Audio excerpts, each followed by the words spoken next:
If you looked at the GDP per capita that India had in 1947 and now it's identical. अभी 2-4 दिन पहले मैंने जब इस व्यक्ति की बेवकूफी एक्सपोज की कि कैसे इस व्यक्ति को बेसिक्स ही नहीं पता इकोनॉमिक्स के, मेरे को बाद में रियलाइज हुआ कि ये कोई एरा गैरा नथु गैरा नहीं है।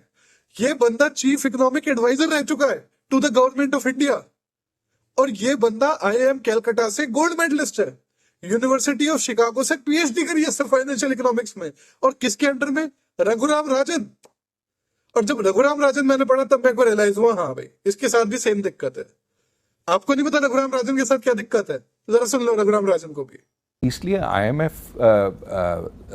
के मैनेजिंग डायरेक्टर ने पूछा कि आप इंटरेस्टेड हैं, तो मैंने पहले कहा कि आप तो मैक्रो इकोनॉमिक ऑर्गेनाइजेशन है, मुझे कुछ मैक्रो इकोनॉमिक्स नहीं आती है, मैं सिर्फ स्कूल में पढ़ा था, कॉलेज में पढ़ा था।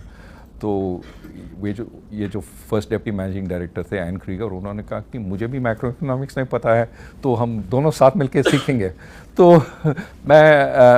मैं शामिल हुआ IMF में और मैक्रो इकोनॉमिक्स सीखा।